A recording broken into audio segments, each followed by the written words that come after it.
Welcome to Jayam academy. So இப்போ நம்ம simple interest and compound interest பார்த்துட்டு வரோம் சரிங்களா. ஸோ அதில் பார்ட் 4 இந்த சம் சரிங்களா. த compound interest on ₹5,000 at 12% per annum for 2 years compounded annually அப்படின்னு சொல்லிட்டாங்க. அதாவது 5000க்கு 12 ஆண்டு வட்டியில் 2 ஆண்டுகளுக்கு ஆண்டுக்கு ஒரு முறை வட்டி கணக்கிடப்பட்டால் கிடைக்கும் கூட்டு வட்டியானது டேஷ் ஆகும் அப்படின்ட்டு கேட்குறாங்க சரிங்களா. அப்போது காம்பவுண்ட் இன்ட்ரெஸ்ட்னா அப்படின்ட்டு கேட்குறாங்க. காம்பவுண்ட் இன்ட்ரெஸ்டோட ஃபார்முலா என்ன? A minus B. அப்போ ஏவோட ஃபார்முலா என்ன? P into 1 + R/100 whole power n. Compounded ஆனுவல்னு வந்துச்சுன்னா இந்த ஃபார்முலா சரிங்களா. அப்போது A = principal 5000 into 1 + 12/100 whole power n 2. அப்போது = 5000 இன்ட்டு 112/100 இன்ட்டு 112/100. இந்த டபுள் ஜீரோ கேன்சல், இந்த ஒரு zero cancel. 1 5s are 5, 2 5s are 10. அப்போ 1 2s are 2, இதை கேன்சல் பண்ணுங்க. 5 2s are 10, பேலன்ஸ் 1 6. அப்போ 56. அப்போ 112 இன்ட்டு 56 போடுங்க. So 112 into 56, 6 2s are 12, 1 6 are 6, balance 1 7, 1 6 are 6, 5 2s are 10, balance 1, 1 5s are 5, balance 1 6, 1 5s are 5, 2 7 12 6. அப்போ 6272 தான் அமௌண்ட்டு.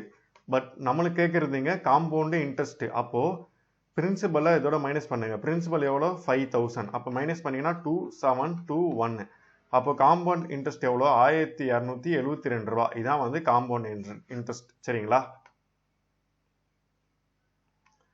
இப்போ நெக்ஸ்ட் பாருங்க. The compound interest on ₹8,000 at 10% per annum for 1 year compounded of yearly அப்படின்னு கொடுத்துறாங்க சரிங்களா. Compounded of yearly.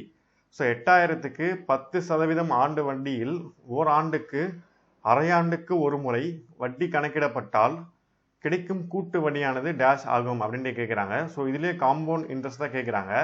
So of yearly அப்படின்னு வந்துச்சுனாலே formula என்ன அப்படின்னு பார்த்தீங்கன்னா A = P into 1 + R/200 whole power 2n சரிங்களா. அப்போது P எவ்வளோ? 8000. 1 + R எவ்வளோ? 10/200 ஹோல் பவர் 2 இன்ட்டு 1. அப்போ 8000 இன்ட்டு 210/200. இதை கேன்சல் பண்ணிங்கன்னா என்ன வரும்? 8000 இன்ட்டு 21/20 இன்ட்டு 21/20 சரிங்களா. ஸோ அப்போது இந்த ஜீரோ கேன்சல், இந்த zero cancel. 1 times 42s are 80. இங்கே 1 டைம்ஸ் போட்டிங்கன்னா 22s are 80. 21 இன்ட்டு 21 ஸ்கொயர் என்ன? 441 இன்ட்டு 20 போடுங்க. ஸோ 441 இன்ட்டு 20 போட்டிங்கன்னா 0288.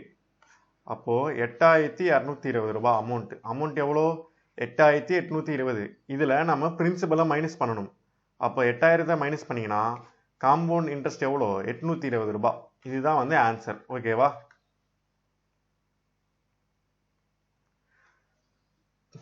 The annual rate of growth in population of a town is 10%.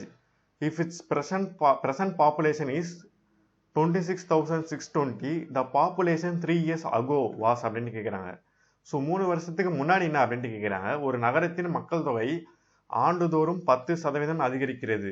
அதன் தற்போதைய மக்கள் தொகை 26,660 எனில் 3 ஆண்டுகளுக்கு முன் மக்கள் தொகை டேஷ் ஆகும் அப்படின்ட்டு கேட்குறாங்க. ஸோ 3 ஆண்டுகளுக்கு முன் அப்படின்னு சொல்லிட்டாங்க. அப்போ ப்ரெசன்ட் எவ்வளோ இருக்குது? அமௌண்ட் அதான் 26,660. ஸோ ப்ரெசன்ட்னு சொல்லிட்டாலே அது ஏ தான் சரிங்களா, அமௌண்ட்டு தான். So 3 years ஆகோ. அப்போ பிரின்சிபல் என்ன அப்படின்ட்டு கேட்குறாங்க சரிங்களா. அப்போது ஆர் 10% அப்படின்னு கொடுத்துறாங்க.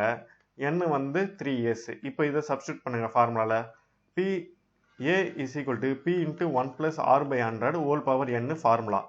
அப்போ A 26,620, P நம்ம கண்டுபிடிக்கணும். 1 + R 10/100, n 3. அப்போது P = 26,620 இன்ட்டு 100/110 ஹோல் பவர் 3. அப்போ 26,620 நீங்கள் 10/11 இன்ட்டு 10/11 இன்ட்டு 10/11 3 டைம்ஸ் வந்துடும். இந்த ஜீரோவும் கேன்சல் ஆகிடும். ஸோ இந்த 26,620 11 டேபிளில் போகுமா அப்படின்ட்டு பாருங்க. ஸோ 2 டைம்ஸ் போட்டிங்கன்னா 22 பேலன்ஸ் 4 வரும். அப்போ திரும்ப 4 போடுங்க பேலன்ஸ் 2 வரும். அப்போ 2 0 அப்போ 2 4 2 0 திரும்ப இதை 11 டேபிளில் போகுமா அப்படின்ட்டு பாருங்க. ஸோ 2 டைம்ஸ் போட்டிங்கன்னா 22 பேலன்ஸ் 2 இருக்கும். திரும்ப 2 டைம்ஸ் போடுங்க திரும்ப எவ்வளோ இருக்கும், பேலன்ஸ் எதுவுமே இருக்காது. அப்போ அந்த 0 மட்டும் அப்படியே வந்துடும். அப்போ 220 திரும்ப இங்கே ஒரு 11 இருக்குது, இதை போட்டிங்கன்னா ஸோ 2 டைம்ஸு 0 அப்போது 20 இன்ட்டு இங்கே 10 10 10 அப்போது 1000. அப்போ 20 இன்ட்டு 1000 எவ்வளோ, 20,000. அப்போது பிரின்சிபல் எவ்வளோ, 20,000 தான் ஆன்சர். ஓகேவா? The amount if the compound interest is calculated quarterly is found using the formula. கூட்டு வட்டியானது காலாண்டுக்கு ஒரு முறை கணக்கிடப்பட்டால் தொகையை டேஷ் என்ற சூத்திரத்தை பயன்படுத்தி காணலாம் அப்படின்ட்டு கேட்குறாங்க. ஸோ ஒன்றுமே இல்லை, இது வந்து குவார்ட்டர்லியோட ஃபார்முலா கேட்குறாங்க. நம்ம முன்னாடியே ஃபார்முலா பார்த்துட்டோம். காலாண்டு அப்படின்னா என்ன formula, A is equal to P into 1 plus R by 400 whole power 4n. சரிங்களா, இதுதான் ஃபார்முலா. குவார்ட்டர்லி காலாண்டுன்னு வந்தாலே 400 whole power 4n. சரிங்களா. Now difference between the simple interest and compound interest for 2 years for a principal of rupees 5,000 at the rate of 8% per annum. 5000க்கு 8 ஆண்டு வட்டியில் 2 ஆண்டுகளுக்கு தனி வட்டிக்கும் கூட்டு வட்டிக்கும் இடையே உள்ள வித்தியாசம் டேஷ் ஆகும் அப்படின்னு கேட்குறாங்க. அப்போ 2 இயர்ஸ்னான formula P into R by 100 the whole square. இதான் வந்து 2 இயர்ஸ்க்கான ஃபார்முலா. P எவ்வளோ 5000, R எவ்வளோ 8% divide by 100 the whole square. அவ்வளோதான், முடிஞ்சிடுச்சு. So 5000 into 8 by 100 into 8 by 100 போடுங்கன்னா வரும். ஸோ இந்த 00 கேன்சல், ஒரு 0 கேன்சல்.